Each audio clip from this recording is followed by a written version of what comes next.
ہم یہ سمجھتے ہیں کہ کسی ولی اللہ کے پاس جائیں یا کسی کثرت، زندہ کو تو ولی ماننا بڑا مشکل کام ہے، ہم زندوں کو تو نہیں مانتے، ان پر تو عیب نکالتے رہتے ہیں۔ جو دنیا سے رخصت ہو چکے ہیں، کسی کے پاس سلوک کے منازل ہیں یا نہیں، جس کی شہرت ہو گئی، قبر بن گئی، ہم طواف کرتے رہتے ہیں کہ سب کچھ ان کے اختیار میں ہے۔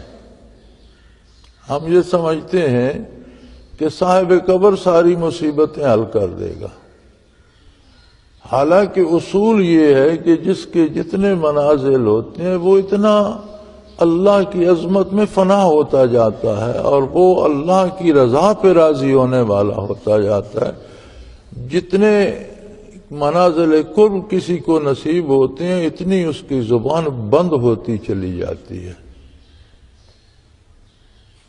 وہ جو کہا گیا تھا نا کہ کہاں رہا کہ خبر شد خبرش باز نہ آیت، جس کو خبر ہو گئی اس کی اپنی خبر واپس نہیں آتی، اس کا اپنا کوئی پتہ نہیں چلتا، وہ اسی خبر میں اسی میں فنا ہو جاتا ہے۔ تو جتنا کوئی اللہ کے قریب ہوتا ہے، قرب الہی کا کمال یہی ہے کہ اسے معرفت الہی جتنی نصیب ہوتی ہے، اتنا وہ اللہ کی رضا میں فنا ہوتا جاتا ہے، اتنا وہ اللہ کی رضا پہ راضی ہوتا جاتا ہے، اتنا وہ اپنے آپ کو کچھ نہیں سمجھتا اور سب کچھ اللہ کو سمجھنا شروع کر دیتا ہے۔ کسی نیک مقام پر اللہ سے دعا کرنا بہت افضل ہے۔ اب سڑک پر دعا کرنا اور سڑک سے مسجد میں چلے آئیں تو یہاں دعا کرنا یقیناً فرق ہے۔ مسجد مبارک جگہ ہے، اللہ کا گھر ہے، تو باہر دعا کرنے کی بجائے مسجد میں کرنے میں فرق ہے۔ اسی طرح کسی نیک بندے کے مزار پہ بیٹھ کے اللہ سے دعا کرنا تو بہت مبارک بات ہے۔ کسی نیک کی صحبت میں، زندہ نیک کی صحبت میں بیٹھ کر دعا کرنا بھی باعث برکت ہے۔ کسی ولی اللہ کے مزار پہ، کسی نیک شخص کے مزار پہ اللہ سے دعا کرنا بہت اچھی بات ہے، لیکن دعا اللہ ہی سے ہوگی۔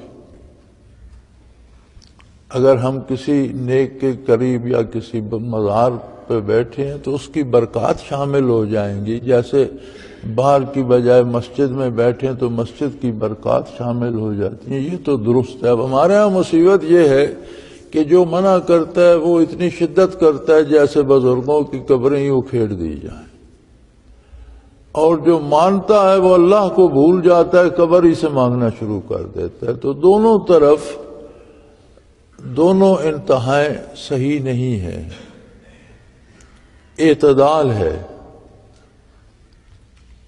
بزرگوں کے مزار پہ جانا، زیارت کرنا، عام قبرستان میں جانا، قبروں پہ فاتحہ پڑھنا اچھی بات ہے اور عبرت حاصل کرنے کا مقام ہے کہ میں کیا ہوں، مجھ سے کتنے اچھے اچھے لوگ آج قبروں میں پڑے ہیں، یہ مجھ سے ہمت میں، طاقت میں، دولت میں، علم میں، مختلف خوبیوں میں مختلف لوگ مجھ سے بہت اعلیٰ تھے،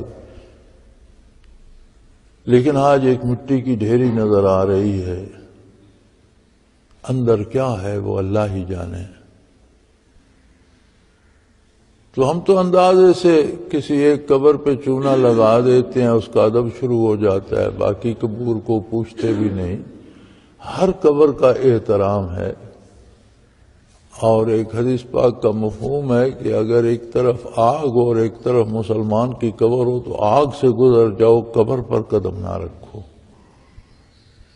اتنا احترام ہے۔ اسی طرح قبر کو توڑنا، اس کا پتھر گرانا یا اس سے خراب کرنا جرم ہے۔ تو ہم تو بڑے مزے سے لوگوں کو دیکھتے ہیں قبرستان میں جاتے ہیں میت دفن کرنی ہے، ویسے فاتحہ پڑھنے قبرستان میں کم ہی جاتا ہے، شاید کوئی جاتا ہو، میں سمجھتا ہوں کوئی نہیں جاتا۔ جب کوئی مر جاتا ہے تو دفن کرنے جاتے ہیں تو پھر قبروں پر بیٹھے ہوتے ہیں، یا ٹیک لگا کے بیٹھے ہوتے ہیں یا اوپر بیٹھ جاتے ہیں۔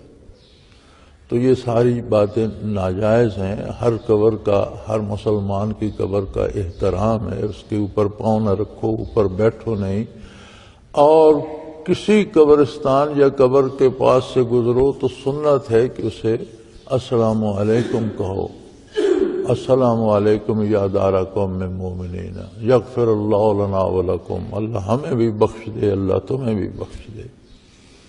تو سلام کہنا اہل قبور کو سنت ہے حضور صلی اللہ علیہ وسلم کی، لیکن اس کا یہ مطلب نہیں کہ جو اللہ کے کام ہے وہ ہم سمجھیں کہ اللہ کی جگہ یہ قبروں والے کر دیتے ہیں، یہ درست نہیں ہے۔